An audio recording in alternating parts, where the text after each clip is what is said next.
Alors, en fait, ça fait déjà plusieurs années que la boîte aux lettres de mes parents est dans cet état. Tout simplement parce qu'il y avait un jeune du village qui avait décidé de frapper dans toutes les boîtes aux lettres qu'il y avait dans cette rue. Et du coup, depuis ce jour-là, la boîte aux lettres est dans un état qui est pas ouf, voilà, il faut le dire. Et du coup, je me suis dit, pourquoi pas racheter une boîte aux lettres? Mais ça serait un peu trop simple de juste racheter une boîte aux lettres. Alors je me suis dit, je fais de la peinture, alors autant customiser cette boîte aux lettres. Alors du coup, ce que j'ai fait, c'est que j'ai commandé une boîte aux lettres que j'ai reçue quelques jours après. Je commence par ouvrir le carton, par la déballer entièrement, et j'enlève un peu toutes les petites étiquettes qu'on peut retrouver dessus. Et ensuite, je vais venir par protéger les endroits que je vais pas peindre, c'est-à-dire là où il y a la serrure, et là où va falloir mettre le nom. Et du coup, j'ai aucune idée de si ça va fonctionner ou pas, parce que normalement, quand on peint sur du métal, il faut de la peinture exprès pour métal, ce qui est assez logique. Mais avec moi, j'ai que de l'acrylique. Du coup, je vais en fait juste prier pour que ça marche. Et comme pour toutes mes précédentes peintures,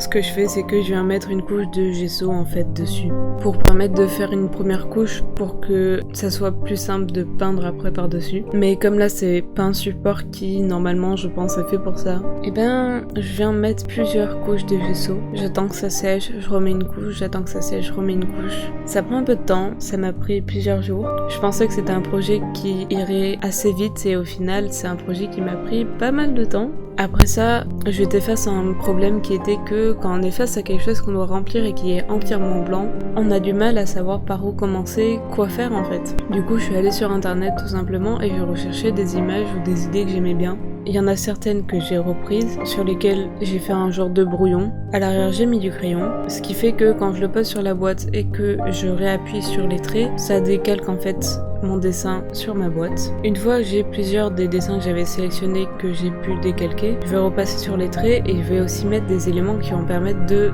lier l'ensemble. Parce que j'avais pas envie de faire des éléments qui sont juste séparés les uns des autres, qui ont rien à voir, parce que tout simplement ça serait pas forcément très joli. Et du coup, je me suis dit qu'il fallait des éléments qui puissent passer d'une partie à une autre.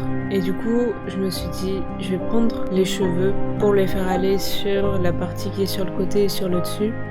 Je vais aussi mettre des serpents qui vont pouvoir passer de partie en partie et ça va permettre de lier un peu tous les éléments entre eux. Et une fois que j'ai un peu tout dessiné, même si ça reste très brouillon, ce qui est bien avec la peinture, c'est qu'on peut toujours modifier ce qu'on est en train de faire. Du coup, ce que je fais, c'est que je commence à peindre et je me suis dit que j'allais me restreindre dans une palette de couleurs qui était entre le bleu, le rouge et le blanc. En gros, j'ai utilisé quasiment que du bleu, du rouge et du blanc pour tout peindre. Parce que ça me permet d'avoir une couleur un peu, pas forcément unie, mais qui se ressemble et qui crée une unité dans le tout, on va dire.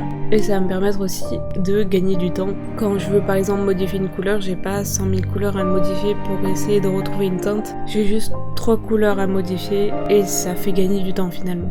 Et en fait, j'étais un peu à court de temps. J'essayais de finir en temps et en heure parce que je voulais l'offrir à ma mère pour son anniversaire, malheureusement. Évidemment, ça a pris plus de temps que ce que j'aurais voulu que ça prenne. C'est souvent comme ça, malheureusement. Mais du coup, pour essayer de respecter ces délais, je me levais tôt et je commençais tôt. Et par exemple, je commençais à 7h et je continuais jusqu'à avoir faim ou sommeil, en gros. Et du coup, des fois, il fallait que je prenne des pauses pour manger. J'avais pas forcément le temps de cuisiner ou quoi que ce soit. Mais je prenais quand même le temps de me préparer quelque chose de plus ou moins potable ou un truc déjà préparé. C'est ce qui m'a permis de tenir.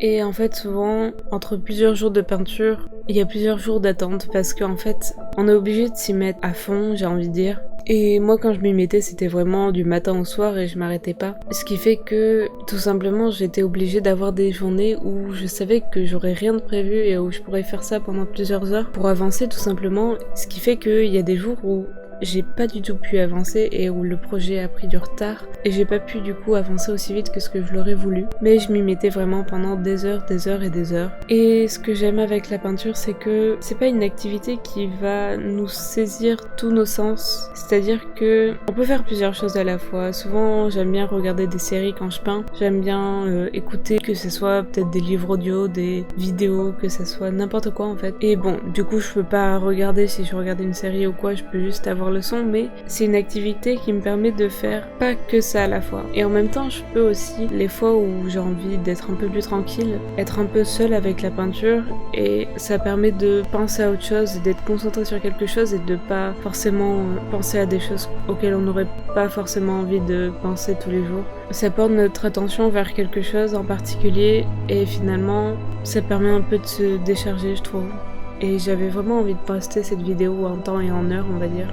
J'essaie vraiment de poster tous les samedis à 16h30. Mais j'avoue que quand c'est des projets qui me prennent beaucoup de temps comme celui-là, qu'après je dois faire le montage, qu'après je dois faire plein de choses, des fois je suis juste à court de temps. J'aimerais juste poster quand je le veux et quand je le peux, mais je sais que les gens aiment plutôt quand on a des vidéos régulièrement. Et j'aimerais bien poster très régulièrement. Dans l'idéal, j'adorerais faire 2 ou 3 vidéos par semaine, ça serait vraiment tellement bien. Sauf qu'entre les peintures qui des fois prennent une semaine et le montage qui prend une journée, 2 journées, 3 journées, c'est compliqué d'arriver à allier les deux bouts des fois. Finalement, assez tard, j'ai enfin terminé de peindre toutes les faces visibles de la boîte aux lettres. Alors il est certain qu'il va encore y avoir des modifications que je vais devoir apporter, mais on va dire que là j'ai fait vraiment le plus gros du travail, c'est certain. Il y a encore plein d'éléments que je dois modifier, mais j'ai vraiment envie de poster cette vidéo pas trop tard.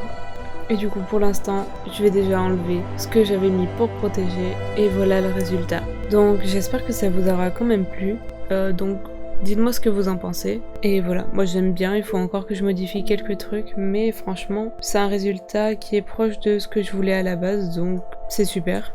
Et dans tous les cas, on se retrouve dans une prochaine vidéo.